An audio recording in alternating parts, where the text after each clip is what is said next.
जय हिंद दोस्तों, आइए इस वीडियो में हम पढ़ेंगे कक्षा 6 का गणित। कक्षा 6 का गणित में हम पढ़ेंगे दक्षता अभ्यास 13। ठीक है। यहाँ पहला देखिए सवाल दिया है चित्र में। यहाँ पे दिया है पहला चित्र में त्रिभुज ए बी सी सर्वगंसम है। त्रिभुज सी डी बी को देखकर निम्नलिखित वैकल्पिक उत्तरों में सही उत्तर छांटकर अभ्यास पुस्तिका पर लिखिए। ठीक है। तो यहाँ में समझ लेते हैं। पहला यह दे रहा है कि कोण ए का संगत कोण। ठीक है। तो यहाँ पे देखिए कि संगत कोण हम अगर की बात करें तो देखिए ये ए का संगत कोण कोण सी हो जाएगा। ठीक है। और यहाँ पे देखिए डी का संगत कोण हो जाएगा यहाँ पे बी। तो संगत कोण की बात करें, संगत कोण की बात करें तो इसमें देखिए कोण ए का संगत कोण हो जाएगा यहाँ पे कोण सी। ठीक है, इस प्रकार से। और कोण डी का संगत कोण हो जाएगा यहाँ पे कोण डी का संगत कोण कोण बी। ठीक है। इसी प्रकार से सी का संगत कोण हो जाएगा यहाँ पे देखिए ए, सी का संगत कोण ए हो जाएगा और बी का संगत कोण डी हो जाएगा। ठीक है। तो यहाँ पे पूछ रहा है हमारा पहला कि कोण ए का संगत कोण क्या होगा। तो यहाँ पे देखिए कोण ए का संगत कोण सी, तो ये तीसरा वाला सही विकल्प होगा हमारा। ठीक है। यहाँ पे देखिए भुजा ए बी की संगत भुजा। ठीक है। तो संगत भुजा की बात कर लें यहाँ पे संगत भुजा। ठीक है। संगत भुजा की बात करें तो देखिए यहाँ पे ए अगर बात करें ए बी की तो ए बी की संगत भुजा हो जाएगी। ए बी की संगत भुजा इसके जस्ट आगे। ठीक है। ये डी और सी हो जाएगी, डी और सी। ठीक है। और बात करें यहाँ पे डी सी की संगत भुजा ए बी हो जाएगी और ए डी यानी कि ए डी की संगत भुजा ए वाली हो जाएगी। ठीक है, यानी कि बी और सी हो जाएगी इस प्रकार से। तो यहाँ पे पूछ रहा है कि भुजा ए बी की संगत भुजा, तो ए बी की संगत भुजा हो जाएगी डी और सी। ठीक है। तो यहाँ पे देखते हैं डी और सी कहाँ दिया है, यहाँ पे देखिए सी और डी। ठीक है। तो ये वाला विकल्प सही होगा। ठीक है। आप बात आ रही है तीसरा क्वेश्चन की, तो बोल रहा है भुजा ए डी की संगत भुजा। तो यहाँ पे देखिए ए डी, तो ए डी की संगत भुजा बी सी हो जाएगी। ठीक है। तो ए डी की संगत भुजा बी सी, ये बी सी देखिए बी सी भी हो चाहे बी सी, बात एक के ठीक इस ये वाली हो जाएगी। ठीक है। और डी और बी की संगत भुजा, डी बी की संगत भुजा यहाँ पे देखिए डी बी। ठीक है। तो देखिए डी बी कहाँ है आपका, डी और बी। यहाँ पे देखिए डी और बी, तो डी बी की संगत भुजा डी बी होगी। यहाँ पे डी बी की संगत भुजा डी बी ही होगी। ठीक है। तो डी बी की संगत भुजा देखिए डी बी चाहे बी डी यही होगी, यही वाली। ठीक है, ये सही हो गया। ठीक है। तो चलिए अगला सवाल हल करते हैं। दूसरा क्वेश्चन हमारा बोल रहा है यहाँ पे देखिए कि यदि कक्षा 6 के सभी शिक्षार्थी 4 सेमी, 5 सेमी और 6 सेमी भुजा वाले एक त्रिभुज की रचना करें। ठीक है, करें तो क्या बनने वाले सभी त्रिभुज सर्वगंसम होंगे। ठीक है।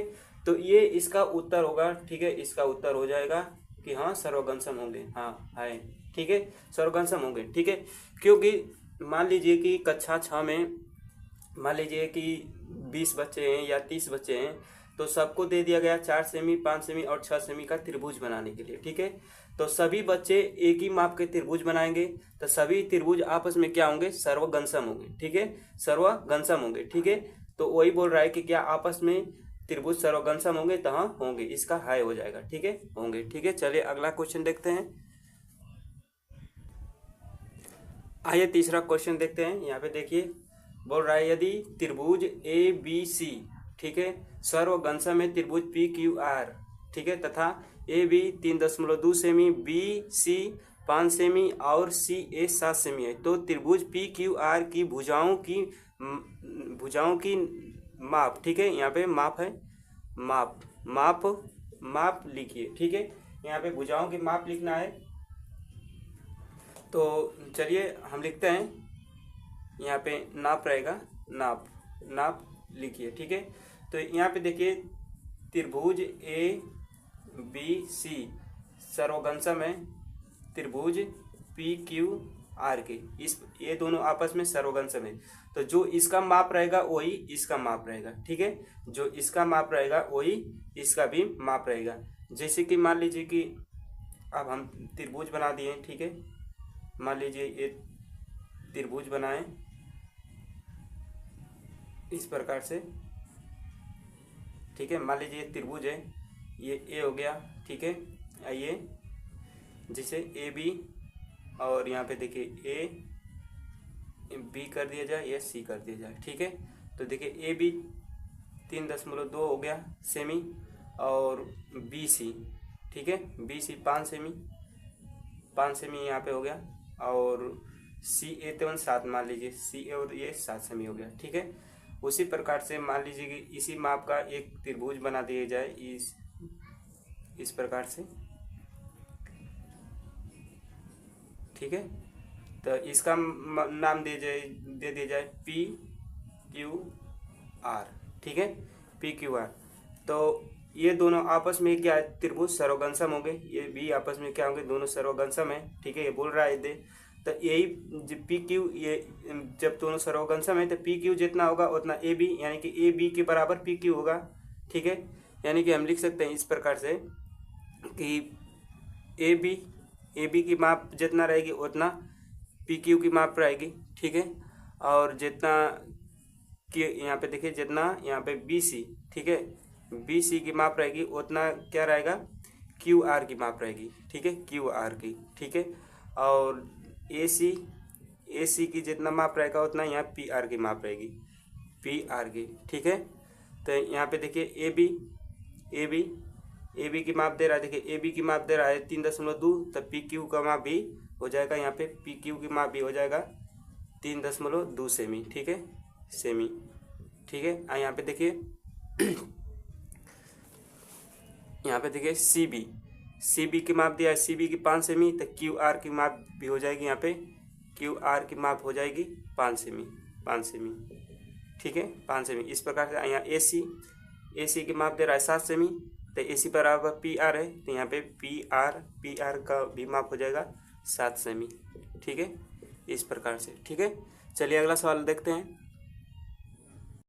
आइए क्वेश्चन नंबर 4 करते हैं। यहाँ पे देखिए एक त्रिभुज की तीनों भुजाएं दूसरे त्रिभुज की तीनों संगत भुजाओं के बराबर है, क्या दोनों त्रिभुज सर्वघन सम है? तो चलिए देखते हैं, इसे अमल करते हैं। मान लीजिए कि ये त्रिभुज है, ठीक है, ये त्रिभुज है, ठीक है, ये ए है, ये बी है, ये सी, ठीक है। और एक और त्रिभुज हम बना लेते हैं इसी प्रकार का, ठीक है। ये पी हो गया, ये क्यू हो गया, ये आर हो गया, ठीक है, ये आर हो गया, ठीक है। आप देखिए ये बोल रहा है कि तीनों मतलब तीनों दूसरे त्रिभुज की तीनों संगत भुजाएं बराबर है। यानी संगत भुजा का मतलब कि ये मतलब कि ए सी का संगत भुजा हो जाएगी पी क्यू पी आर, ठीक है, पी आर। तो इस प्रकार से हम इसे लिख सकते हैं जैसे कि ए सी की संगत भुजा हो जाएगी यहाँ पे बराबर है, ठीक है, मतलब ए सी की संगत भुजा बराबर है किसके, पी आर के, ठीक है, पी आर के, ठीक है। और यहाँ पे देखिए सी बी की संगत भुजा कौन हो जाएगी यहाँ पे, आर क्यू, ठीक है, आर क्यू, ठीक है। और ए बी की संगत भुजा हो जाएगी पी क्यू, ठीक है, ये पी क्यू। तो ये संगत भुजा आपस में बराबर है, ठीक है। तो संगत भुजा जब आपस में बराबर रहती है तो ये दोनों त्रिभुज क्या होंगे, सर्वघन सम होंगे, ठीक है। तो इसको हम लिख सकते हैं कि है, ठीक है, हाँ, इसका आंसर हो जाएगा हाँ, ठीक है, मतलब कि सर्वघन सम होगा। क्योंकि मान लीजिए कि ये 5 सेमी हो गया, तो ये 5 सेमी, ये मान लीजिए 6 सेमी, ये हो गया 7 सेमी, तो इसकी भुजाएं बराबर है, ठीक है। तो ये भी 5 सेमी होगा, ये भी 6 सेमी, ये 7 सेमी, ठीक है। तो अगर भुजाएं बराबर होती हैं तो त्रिभुज भी बराबर होता है, ठीक है, यानी कि दोनों आपस में सर्वघन सम होंगे, ठीक है। तो इसको हम लिख सकते हैं इस प्रकार से, त्रिभुज ए बी सी, ठीक है, सर्वघन सम होगा त्रिभुज पी क्यू आर के, ठीक है, इस प्रकार से। इस प्रकार से, ठीक है। चलिए हम अगला सवाल देखते हैं, 5 नंबर। यहाँ पे दे रहा है एक त्रिभुज के 3 कोण, ठीक है, दूसरे त्रिभुज के तीनों कोणों के बराबर हो तो क्या दोनों त्रिभुज सदैव सर्वगंसम होंगे, होते हैं। तो चलिए देखते हैं, इसे हम हल करते हैं। मान लीजिए कि एक त्रिभुज हम बना लेते हैं इस प्रकार से, ठीक है। एक त्रिभुज हो गया, ये ए हो गया, ये बी, ये सी, ठीक है। और दूसरा त्रिभुज हम बना लेते हैं, ये बड़ा वाला हो गया, ये छोटा हम बना लें, ठीक है, ये छोटा, ठीक है। इस प्रकार से एक छोटा बना लें त्रिभुज हम, ठीक है। इस प्रकार से इसका भी नाम दे दे पी क्यू आर, इस प्रकार से नाम दे दें।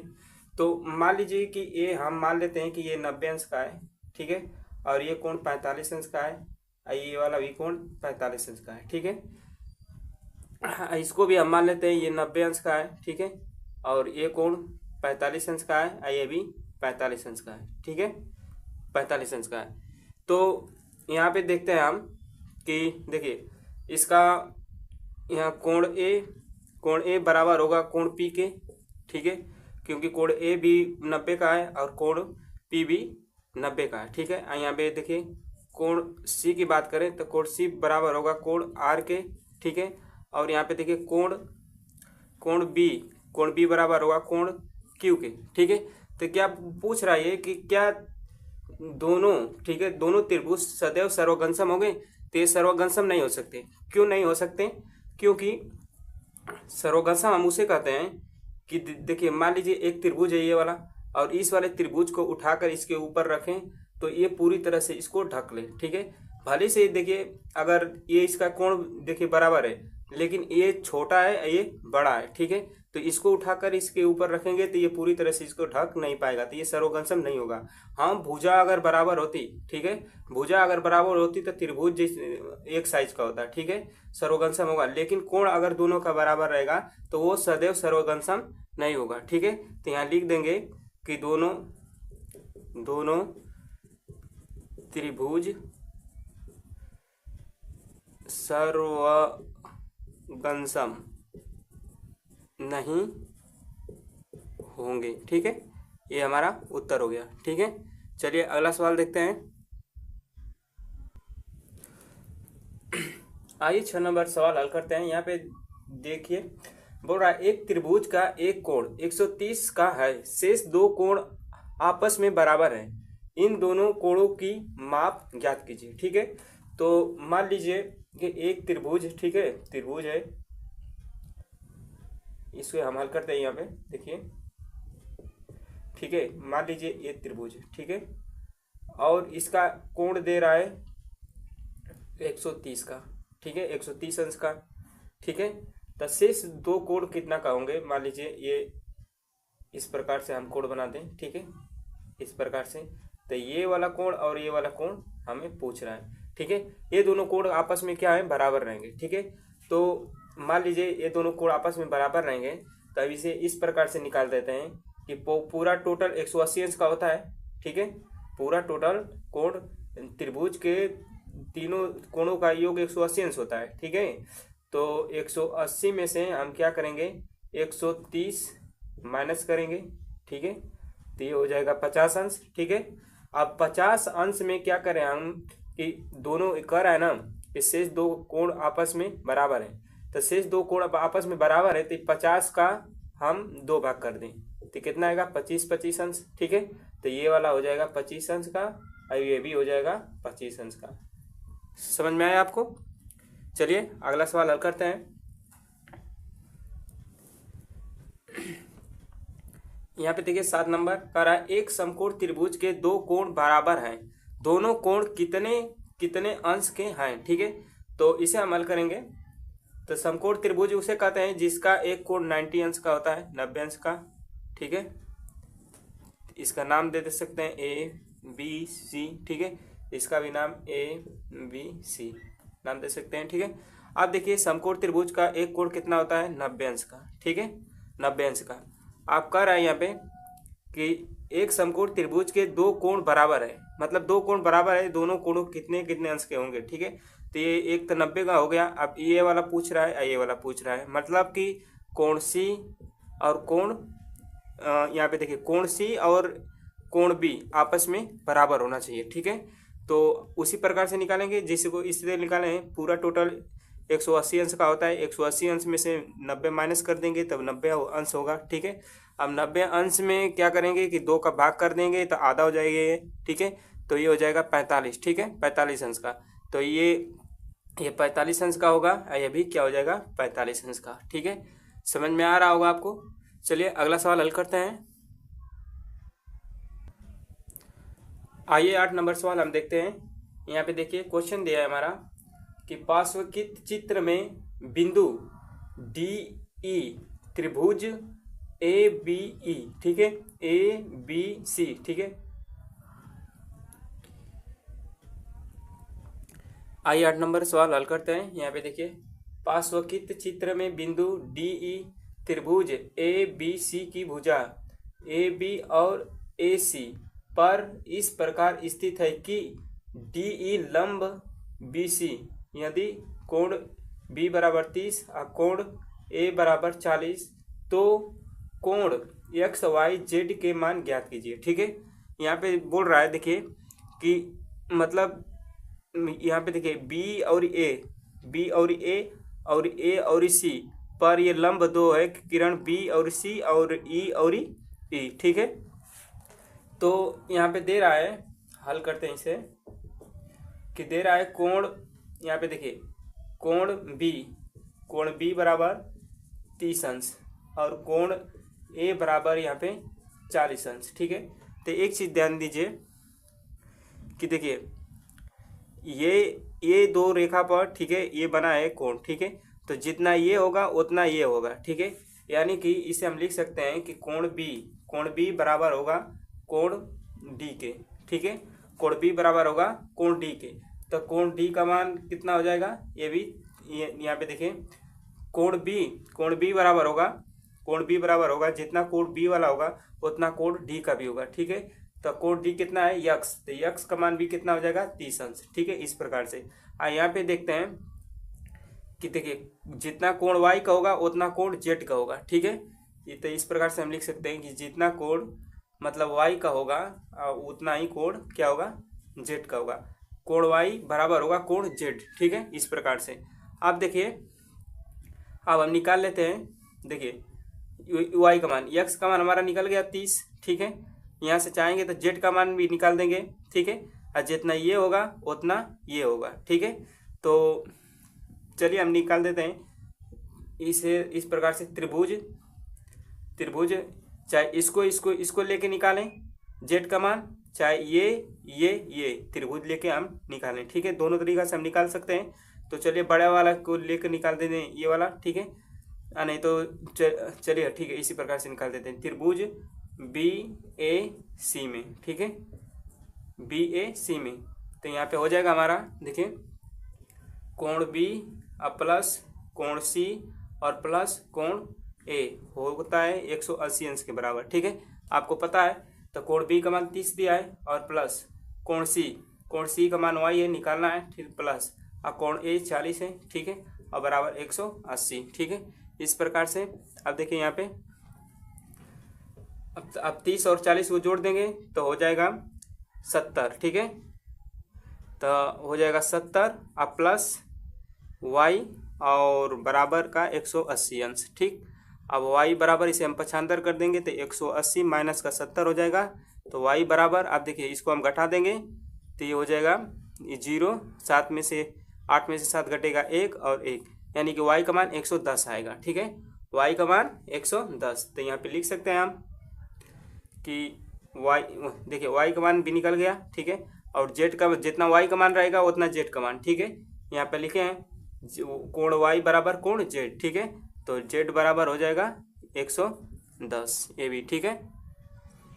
यहाँ दिख नहीं रहा है, यहाँ आपको लिख दे रहे हैं जेड बराबर 110 इसका भी होगा, ठीक है। चलिए अगला सवाल करते हैं। आइए 9 नंबर सवाल हल करते हैं। यहाँ पे देखिए दे रहा है पार्श्वकित चित्र में कोण सी समकोण है, ठीक है, और सी डी लंब है ए बी पर, ठीक है। कोण ए बराबर 65 दे रहा है, ठीक है। तो निम्नलिखित कोणों के मान ज्ञात कीजिए, ठीक है। कोण ए 65 है, ठीक है।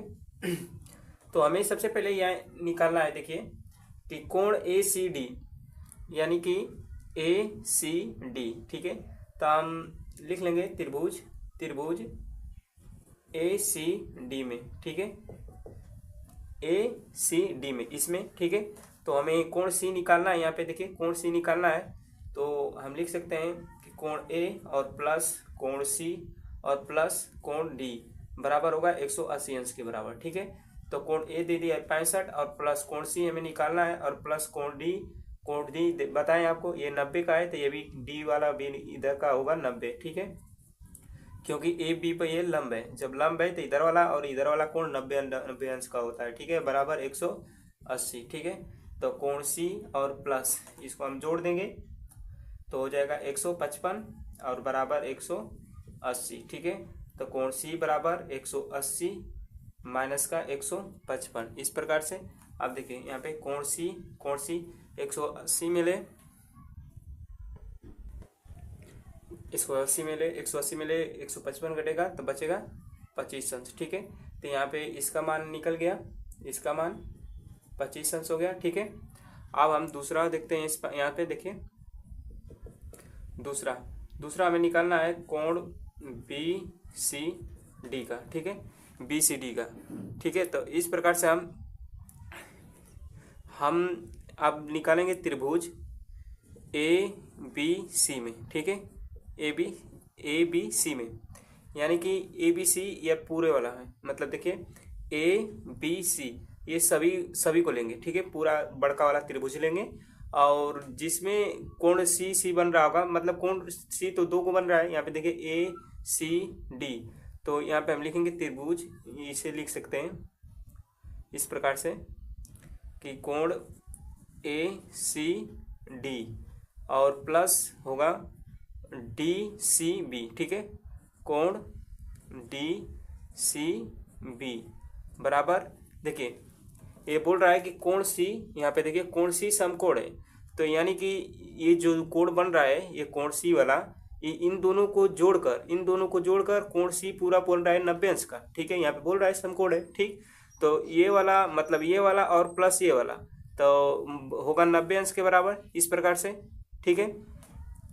तो ये वाला इसका मान निकला है ए सी डी का, यहाँ पे देखिए ए सी डी का 25 निकला है, तो यहाँ पे 25 लिख देंगे और प्लस कोण डी सी बी इसका मान हमें निकालना है और ये 90 हो गया, ठीक है। इसको हम पक्षांतर कर देंगे इस प्रकार, तो कोण डी सी बी, ठीक है, यहाँ पे देखिए डी सी बी, ठीक है, मतलब डी सी बी इसका मान निकालना है हमें, तो ये क्या करेंगे 90 और माइनस कर देंगे 25, इस प्रकार से, ठीक है। तो यहाँ पे हमारा निकलेगा कोण डी सी बी वाला, यही वाला, ठीक है, ये निकलेगा। तो वही है, देखिए जो कोण निकाला जाता है उसको बीच में रखते हैं हम, तो देखिए ये बीच में है, देखिए बी डी सी, ठीक है, मतलब कि डी सी बी और बी सी डी मतलब ये एक ही है, ठीक है, ये और ये दोनों बराबर है, ठीक है। तो कोण इसको हम इस प्रकार से भी लिख सकते हैं बी सी डी, इस प्रकार से, ठीक है। और 90 में ले 25 हम घटा देंगे तो आएगा हमारा 65, ठीक है, 65 अंश, ठीक है। तो इसका मान निकल जाएगा 65 अंश, इस प्रकार से। अब हमारा बचा है यहाँ पे देखिए कोण सी बी डी, ठीक है, ये इसका मान 65 आ गया, ठीक है, इसका मान 65 अंश। तो अब हम निकाल देंगे यहाँ से तीसरा नंबर, यहाँ पे देखिए तीसरा नंबर है, यहाँ पे देखिए कोण सी बी और डी, ठीक है। तो त्रिभुज सी बी यहाँ में सी डी बी में, ठीक है, सी बी डी में देखेंगे तो यहाँ पे हम निकालने के लिए देखिए इस प्रकार से हम लिख सकते हैं कि त्रिभुज सी डी बी में, ठीक है, इसमें अब हम निकालेंगे तो यहाँ पे कोण बी और कोण बी, यहाँ पे देखिए इस प्रकार से हम लिखेंगे कोण बी और प्लस कोण सी और प्लस कोण डी, ठीक है, बराबर होगा 180 अंश के बराबर, ठीक है, इस पर बराबर होगा 180 अंश के। और यहाँ पे देखिए कोण बी का मान हमें निकालना है, कोण बी और प्लस कोण सी का मान यहाँ पे दे दिया है 65 और प्लस कोण डी, ठीक है, कोण डी 90 दिया है और बराबर 180 अंश, ठीक है।